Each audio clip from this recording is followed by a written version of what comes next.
Welcome to the video where I complain about World of Warcraft's Torghast.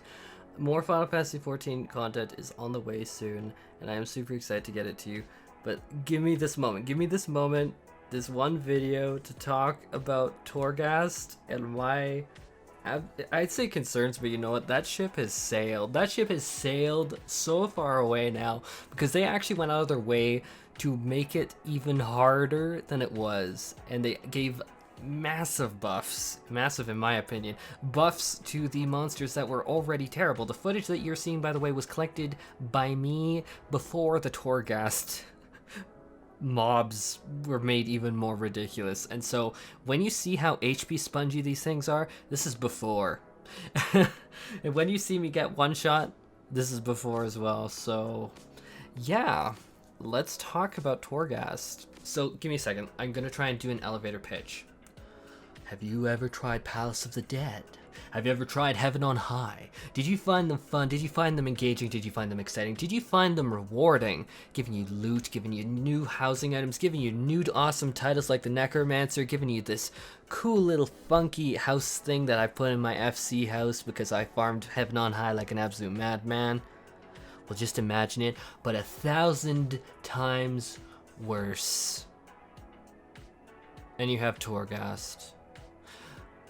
I am actually completely unscripted for this video, and I don't think I need a script to describe what I've experienced, because something that I have been working on in the background is a World of Warcraft series about, hey, I'm a Final Fantasy XIV player who has been playing it since, like, release, like, 1.0 days, but we don't talk about those because Final Fantasy XIV Classic hopefully will never be a thing. My god, that would be bad. Nightmare. But what I have done is that I've had to, like, do the daily grind, the weekly grinds for World of Warcraft in the spare time that I truly do not have with everything going on these days. And so one of those things is, in order to get what is called legendary gear, which actually offers you not just statistical bonuses, but massive gameplay benefits. Like, it can literally, some of these legendaries alter your playstyle dramatically. Like, some of them are literally the kingpin in some particular builds. So by any and all stretches, legendary items are not an option, especially not if you want to be competitive. In fact, many mythic raiders that I know, that I'm talking to on a regular basis, do consider it mandatory to have different legendaries based upon the fight that you're going in. Hey, you might have a really good AoE legendary, but you know what? That is going to be useful on, say, the dancing party boss, but you know what? That's really going to be useless on any single target boss, and so we want you to go, instead of this one legendary for AoE, we want you to go one for single target. I was gonna, like, start listing out the druid legendaries, in particular balanced druid, because that's what I've been taken into mythic raids as, and truth is, you're gonna need legendaries. Although in more casual play, I'm sure that you could probably get away with just using one of those legendaries, but again, these are massive gameplay shifts. Since one legendary is called Ancient Teachings of the Monastery that the monk class can get in there, which the monk's a healer, that makes all of their core DPS rotation heal allies for 250% of the damage done. Us as Final Fantasy XIV players likewise go, say, what? Yeah, it's gameplay changing. So no, not optional. No, and I'm sick of people saying it's optional. It's not. So Torghast is mandatory content, and it has to be done every week in order to get a currency called Soul Ash. Soul Ash can be traded in to get these legendary items. Now, with the fact that it's mandatory out of the way, let's get into a little bit more detail about Torghast. Torghast has a varying number of floors. They're just staggering the release. It used to be 1 to 3, then they released 4 to 6, and they're probably going to release even more floors as time goes on. And last week was going to be floor 4, 5, and 6 for 2 wings. And there's a few different wings in Torghast, but we're getting way too detailed. Basically, you need to do 1 wing in order to unlock the next level and then the next level. And so let's say that I wanted to max out last week's. You'd have to do floor 4, then floor 5, and then floor 6.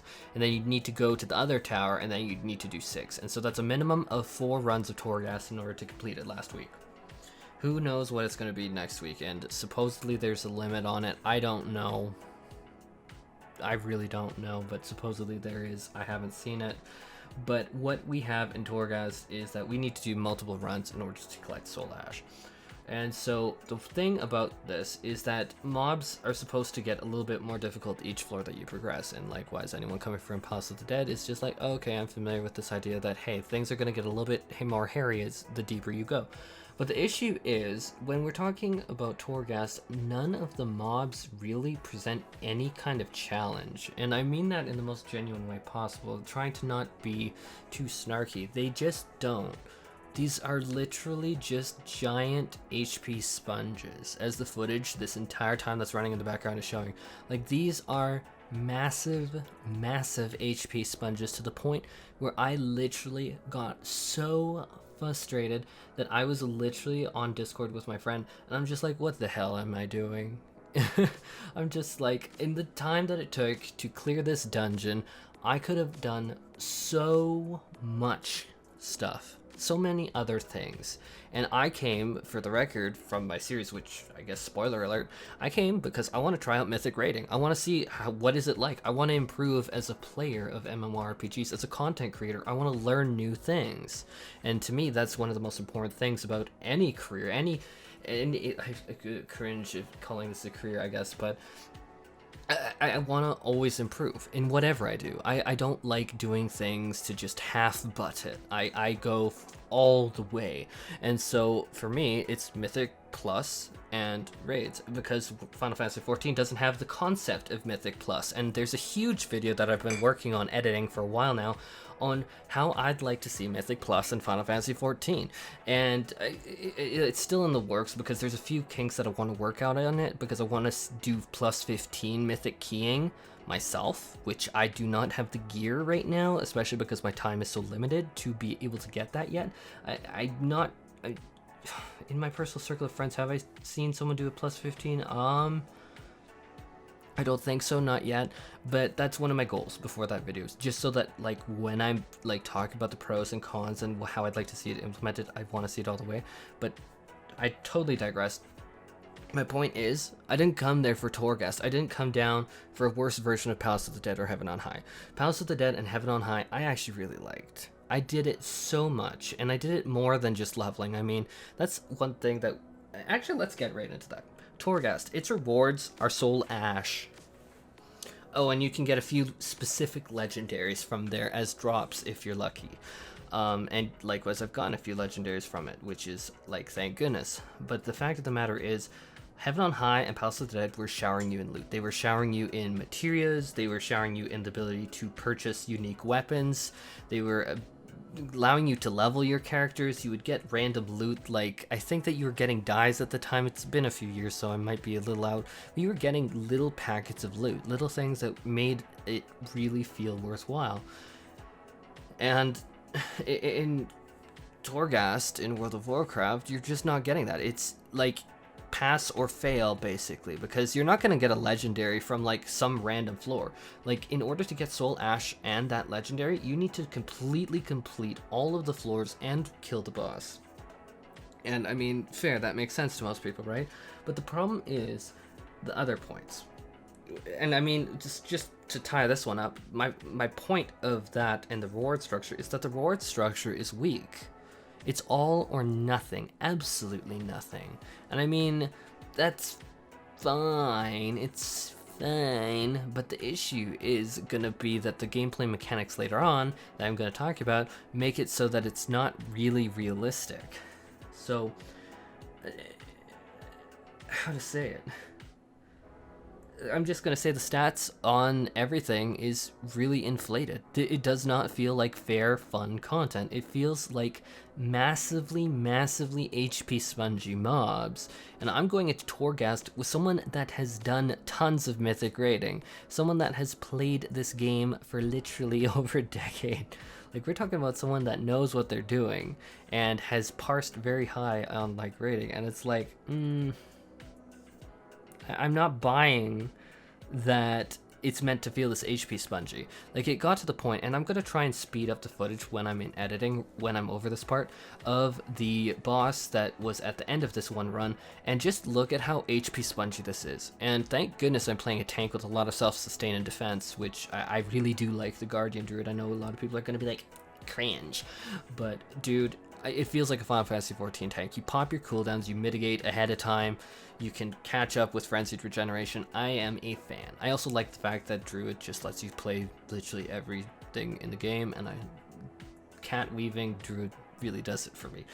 But I'm just gonna say that it's agony. This run was agony.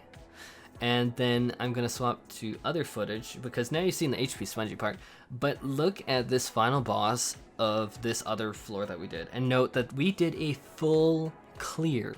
And what full clear means is that every mob, or just about every mob, minus like a few, but usually we do a complete full clear. I think we skipped a few mobs that we didn't think were like going to be worth anything, but a full clear is where you clear basically everything and on every single floor leading up from floor 1 to floor 6, and then you get what is called anima, which is like this like currency that you can trade in to an shop NPC to just buy further upgrades, and these can be like character stat boosts, for instance. And then you collect all of these, and then at the end of the dungeon, when you see the boss, then you can finally pretty much just power through the boss, hopefully. But the problem is, I'm playing a tank right now, and in the footage, I'm going to try and edit it so you've seen it a few times right now. You've seen me get absolutely like one shot by a mechanic, and you even see it because this one run that you probably are seeing on loop was actually after a few little pulls, and I just gave up to kiting. I'm just like, I'm not gonna let this thing near me, because like this is just like one-shotting me, and then it one-shots me across the room, and that's as a tank. And I'm like, how's this supposed to be rewarding, fair, reasonable? And ultimately, that's what it really comes down to, is it's like, you go into Torghast, and then, in my experience, I mean, I've read the very elitist posts from people saying, oh, I could do Torghast in like 15 minutes with my eyes closed, learn to play Scrub, and it's like, okay. I mean, my average run length has been, even solo, like an hour or longer. Like, this particular run took probably about an hour and a half to 2 hours, because we are doing full clears. Like, people are just like, oh, the final bosses shouldn't be bad if you do full clears. Okay, that's fine, but if you do a full clear and RNG decides that you're just gonna get garbage powers, which is what happened to me, like how about like, some of these powers are so ridiculous. Like, I remember one run, I literally got, like, you could transform into, like, a Marat, like, with a Marat's harness, and then another, like, you can transform into, like, this other thing, and both of them were just, like, travel forms, and it's like, dude, I'm a druid, and I had no other viable options to pick from, and I'm like, that is so lame. Like, RNG really makes or breaks this content, especially when you come to the final boss, and then the final boss is either a complete nauseating HP sponge, where thank god I'm a tank. I couldn't imagine how bad that would be as a healer, or as just a solo DPS. That thing just had way too much health. Not to mention, oh, I'll get into that later, but like the one that one-shot me, it's just like a one-shot a tank, like, what? And then that brings me into my next point, is like, not all classes are fully equipped to deal with Torghast, and that's one thing that I noticed that I found really irritating, because I originally went in as a balanced druid, which was really hard. I could never go in as a solo DPS, even one as kitted out as balanced druid, and it was just like, some of these mobs you just need to interrupt over and over and over again. And it's just like, say that I went as a restoration druid and that I didn't have my stuns, like a mighty bash or cat for maim. Okay, then I might be in real big trouble. Or what's a better example of a healer that doesn't have a stun? Let's say that I went in as like holy priest. Like, how am I supposed to interrupt someone as a holy priest? Like, that's one of these biggest issues, is it's just like not all classes are kitted out to do it. Or what if you are playing as like rogue and you are a melee DPS, you can't really kite around things. You can stealth around mobs, I mean, sure, whatever, but it's just like in the actual thick of things, like against like the bosses that I've shown you in the footage already, do you think that they have a chance? I mean, maybe I'll get some elite rogue player in here saying, oh, just L2 play like freaking rogue, you're terrible, horrible, horrible, go back to Hello Kitty Online, and man, I just don't know what to say other than this is ridiculous. And then they went and then they buffed it, the mobs, not you, the mobs, to make it even harder. And at this point, I'm just gonna be blunt, I am literally thinking I might completely scrap my World of Warcraft series from this point. Like, I have a lot of content already and have a lot of ideas already and a lot of scripts, but I'm just thinking, like, I don't really have the time to justify this, because remember, like last week I had to go through floor 4, 5, 6, and then another 6, so that's 4 different times. And for the record, RNG really screwed with me a bunch of those times, and each of those are taking an hour or longer. And one run that you saw us wipe on, like, that one took like an hour and a half to 2 hours, and that's just poof, and there's nothing to show for it. There's no like constellation reward, there's no experience that our characters gained. It's just gone into the void, like just about 2 hours of our time. Actually, for that run, did it maybe take longer than 2 hours? I don't know, but we'll go with like 2 hours, I'm pretty sure, because like that's one thing, is like recording these sessions takes up so much hard drive space that I like cut the recording for this, and it's like one of the recordings was like 45 or 50 minutes long, and the other one was like 50 or something minutes long. It was like, oof. But like, imagine doing all that and then wiping. It just doesn't feel good, and it's for content that I didn't even come to World of Warcraft to play. I came here for Mythic Plus and raids and PvP, but it's like I need legendaries to do that, and so I need to like endure this Torghast, and it's like I don't know how anyone could find this fun. Like, this is like House of the Dead and Heaven on High if you stripped out every good feature. Like, you can't level in here, you don't get new housing loot, you don't get new exciting little gadgets or doodads, you don't get like super special title, and it's just like, and like in terms of like achieving something solo, like if you solo like Heaven on High or House of the Dead, oh my god, that's a huge achievement. Whereas with Torghast, it's like meh, and it's like it's been drained of any goodness, and then I'm just left here thinking, wow. But anyhow, I just want to make this video. It's totally random, I'm so sorry, but Torghast, oh my god, it's so bad, I literally think I'm gonna like just stop World of Warcraft, and I'm not even joking. And for the record, that's coming from me, who has enjoyed a lot of Shadowlands, but dude, I can't keep up with this weekly. I don't want to do it weekly. It's like when I'm in Torghast, I actually have raged, and it's like, I don't rage it much. Like, y'all know me from my channel. Like, I'm super chill, but it's like Torghast managed to make me rage. It's like, I don't even know what to say more than that. It made even me rage. I just, that's all for this video. It made even me rage. I'll catch y'all soon with more 14 content, and y'all, I hope that you're taking care and staying safe, because seriously, 2020, what a year. Stay safe, please, everyone, and hope to catch you in the next one. See ya.